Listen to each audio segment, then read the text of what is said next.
Hello everyone, I am Suman. Welcome on Guru Mantra study channel. बेटे, हम 9th class के जो geography का फर्स्ट चैप्टर है उसको कर रहे थे और पिछली क्लास में मैंने इस चैप्टर को छोड़ा था कि 82.5 डिग्री स्टैंडर्ड मेरिडियन पर हमने छोड़ा था कि स्टैंडर्ड मेरिडियन हमने इसको क्यों अपनाया है, क्यों इसकी जरूरत है, इसके बारे में पढ़ने वाले हैं।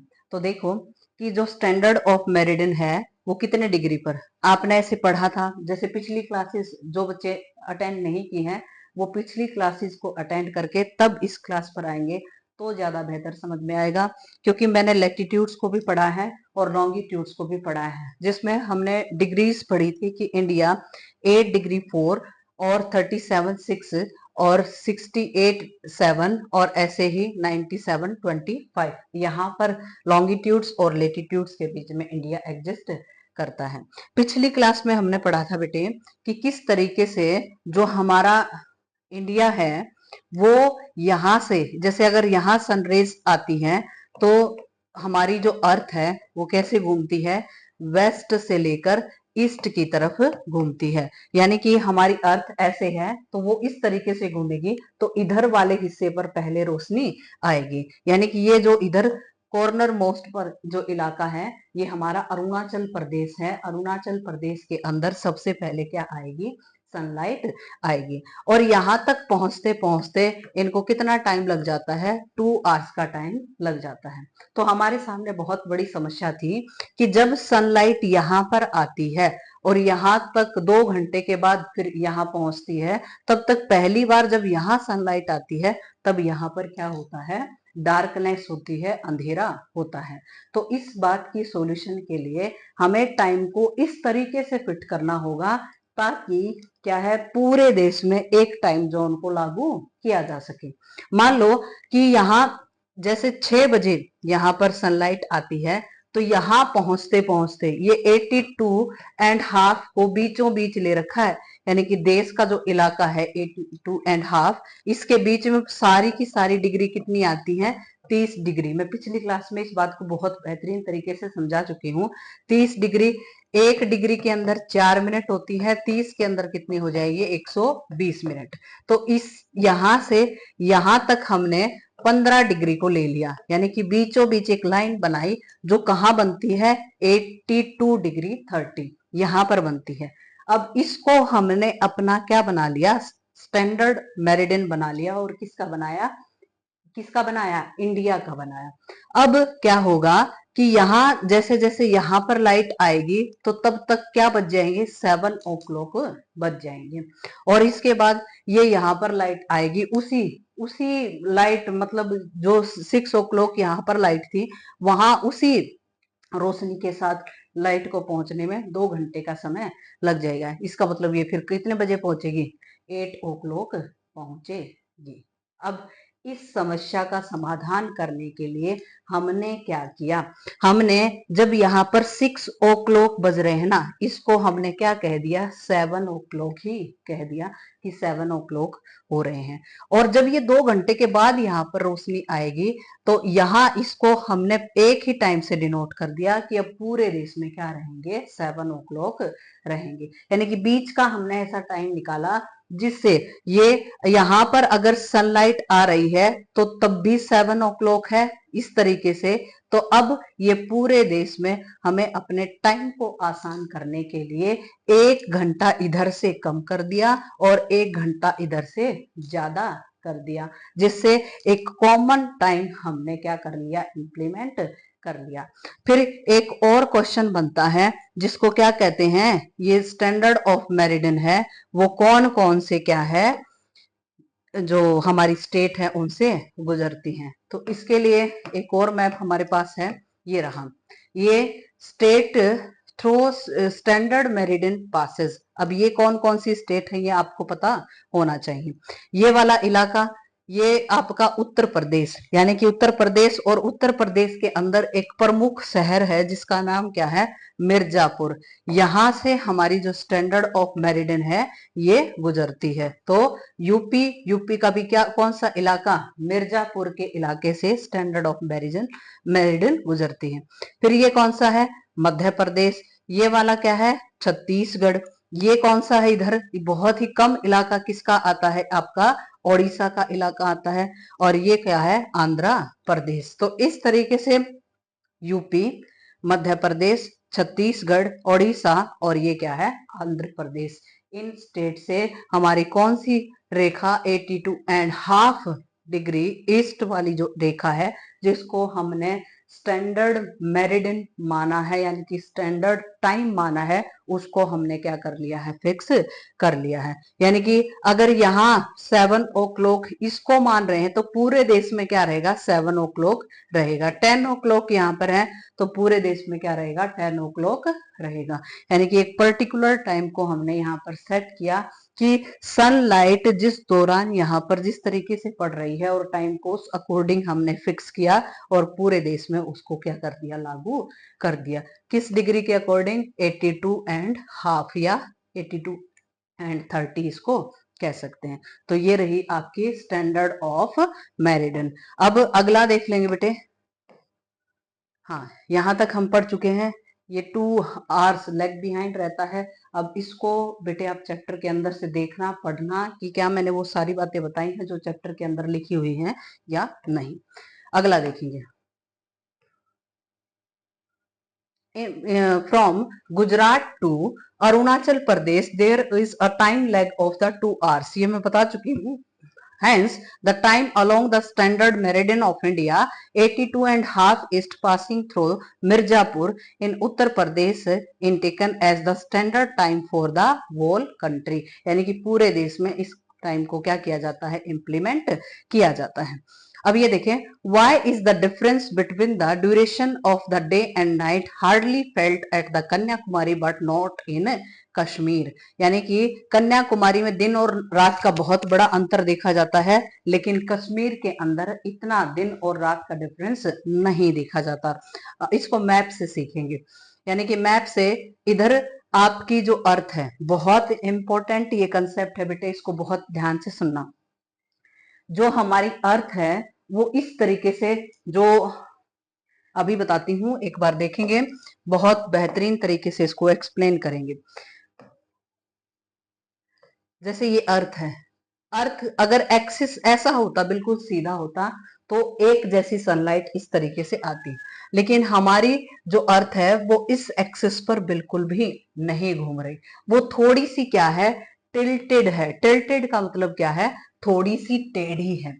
ऐसे ये सन है, सन के चारों तरफ, सन बहुत बड़ा है बेटे, यहाँ पर पिक्चर में बहुत छोटा दिखाया गया है, सन काफी बड़ा है, काफी बड़ा है। तो सूर्य के चारों तरफ कौन चक्कर लगाती है, हमारी अर्थ चक्कर लगाती है। लेकिन जो ये एक्सिस है ना, ये हमेशा ऐसा कैसा रहता है, यानी कि इसी एक्सिस पर घूमती, वो कभी भी ऐसे इस वाले एक्सिस पर नहीं घूमती। यानी कि हमारी अर्थ इस एक्सिस पर ना होते हुए ये थोड़ी सी टिल्टेड है, ईस्ट की तरफ थोड़ी सी टिल्टेड है। अब ऐसे ये घूमेगी, इधर से इधर ऐसे ऐसे आएंगे, तो ये जो झुकाव है ये हमेशा क्या रहेगा, बना रहेगा।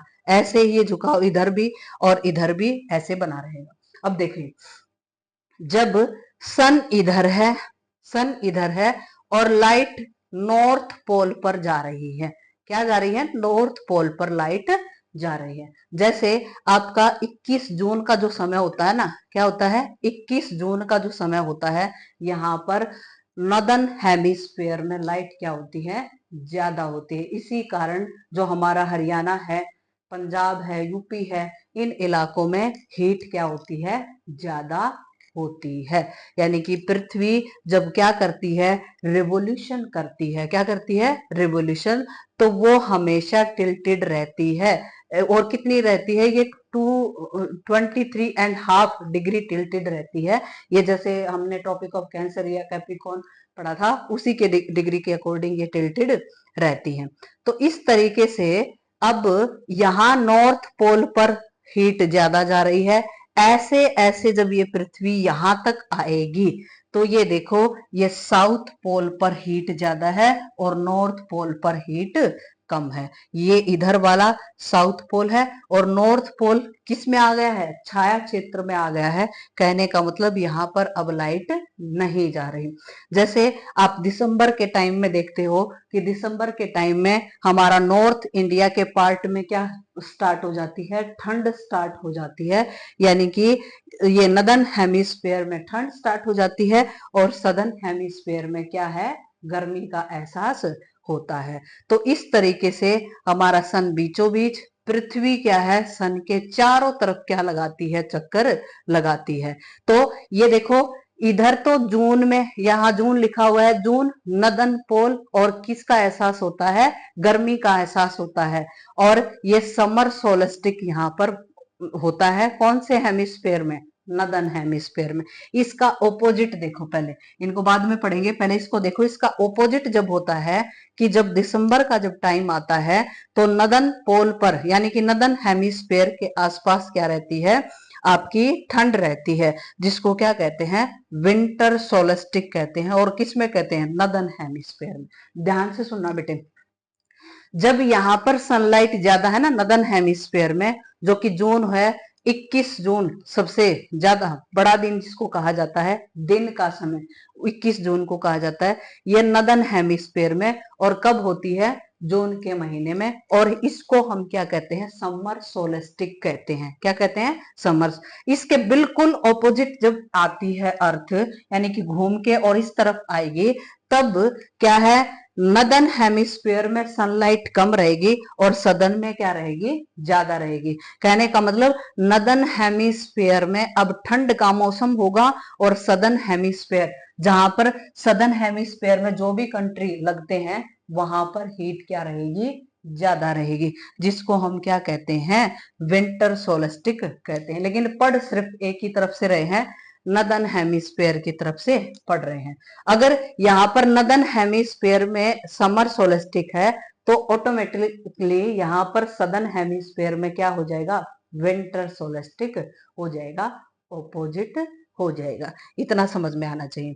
अब देखो ये वाला हिस्सा, अब इसको समझो। जैसे ये अर्थ है, इधर से ऐसे बिल्कुल सामने से दिखाई दे रही है, तो इसका मतलब जो 12 घंटे का दिन और 12 घंटे की क्या है, रात कब बनते हैं, वो मार्च वाला महीना होता है। और क्या होता है, सितंबर का महीना। यानी कि सितंबर के महीने में लगभग लगभग दिन और रात क्या होते हैं, समान होते हैं। क्योंकि इस तरफ अगर ये अर्थ है और उधर से सनलाइट आ रही तो बिल्कुल सीधा है, आधे हिस्से पर क्या है, दिन है और आधे हिस्से पर क्या है, रात है। तो दिन रात समान कब रहते हैं, यानी कि दिन रात की जो ड्यूरेशन है, दिन का समय और रात का समय, उसकी ड्यूरेशन कब समान रहती है, मार्च और सितंबर में।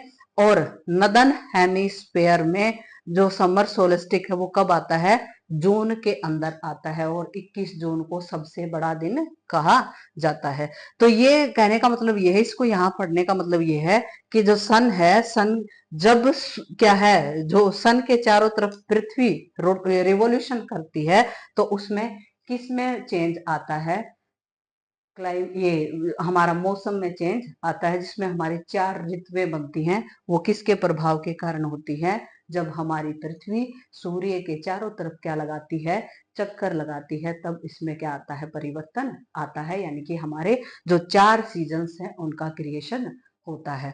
जब पृथ्वी अपने एक्सिस पर घूमती है तब तो बनते हैं दिन और रात। एक्सिस पर घूमना इज कॉल्ड रोटेशन, रोटेशन कहलाएगी।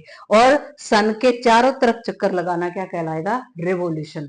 जब अर्थ अपने रोटेशन करती है तो दिन रात बनते हैं, यानी कि अपने इस पर जो एक्सिस है उस पर कितने घंटों में घूम जाएगी, 24 घंटे में घूम जाएगी। यानी कि 24 घंटे में एक चक्कर अपने एक्सिस पर लगा लेगी।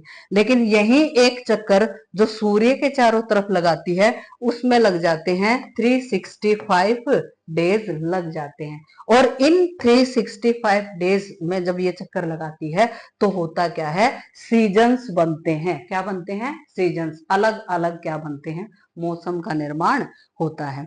तो इस तरीके से उम्मीद करती हूँ ये बहुत बेसिक बातें हैं। अगर इससे एडवांस अगर पढ़ना है तो फिर हम अलग कोई स्पेशल क्लास लेंगे, उससे और भी एडवांस हम पढ़ने वाले हैं। अगला देखें, चलो इसको कल करते हैं बेटे।